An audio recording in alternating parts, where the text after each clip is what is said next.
UPI मतलब unified payment interface. UPI का इस्तेमाल देश की जनता अधिकतर करती है, लेकिन इस पर्टिकुलर वीडियो के अंदर हम आपको बताएंगे कि यूपीआई के बारे में ऐसे बातें जो शायद आपको नहीं पता होंगी। 1.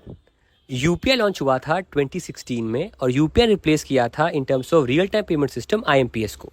यूपीआई आने के बाद इंडिया में बैंक के पास ऑप्शन आया, आपके पास ऑप्शन आया कि आप मल्टीपल बैंक अकाउंट से पेमेंट कर सकते थे। नंबर 2, यूपीआई अब इंडिया का नहीं दुनिया का सबसे बड़ा रियल टाइम पेमेंट सिस्टम है। अभी कल ही की बात है कि उसने वीजा को रिप्लेस करके दुनिया में एक दिन में सबसे ज्यादा पेमेंट ट्रांजैक्शंस किए हैं। और नंबर 3, यूपीआई 123 पे।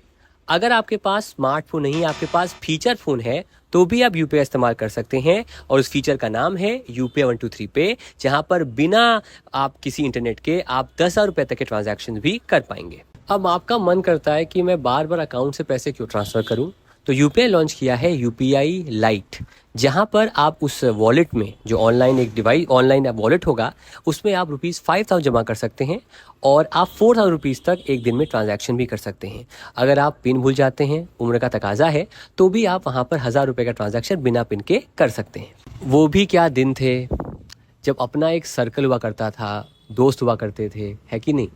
मैं अपनी बात कर रहा हूँ। सर्कल से याद आया, यूपीआई सर्कल आपको वही याद दिलाएगा। यूपीआई सर्कल में आप 5 अपने दोस्तों को, 5 अपने घनिष्ठ मित्रों को, महिला मित्र या पुरुष मित्र को अपना यूज़र बना सकते हो, सेकेंडरी यूज़र, जहां पर आपकी एब्सेंस में या आपकी परमिशन के बाद वो ₹15,000 तक का ट्रांजैक्शन इन टोटल कर सकते हैं। वैसे तो मैक्सिमम 5,000 अलाउड है, लेकिन इन टोटल एक महीने में वो 15,000 रुपये तक का ट्रांजैक्शन कर सकते हैं। यार ऐसा नहीं है कि आप यूपीआई से सिर्फ छोटे मोटे ट्रांजैक्शन कर सकते हो। यूपीआई से आप 5 लाख रुपए तक का भी ट्रांजैक्शन कर सकते हो। अगर आपको आईपीओ परचेज करना है, आपको इन्वेस्टमेंट्स करना है, एजुकेशन का खर्चा मेडिसिन का है, वो खर्चा भी आप कर सकते हो। लेकिन अगर सवाल आता है कि लिमिट स्टैंडर्ड क्या है, तो स्टैंडर्ड लिमिट अभी भी उसकी जो है वो साहब 1 लाख रुपए ही बताई जाती है। भीमराव अंबेडकर का तो नाम आपने सुना ही होगा। तो उनके नाम पर सरकार ने एक एप्लीकेशन बनाई थी, इसका नाम था भीम ऐप। भीम ऐप बहुत ज़्यादा पॉपुलर नहीं है क्योंकि उसका ट्रांजैक्शन लिमिट भी काफ़ी कम है। एक दिन में मैक्सिमम 40,000 कर सकते हो, एक ट्रांजैक्शन 10,000 कर सकते हो।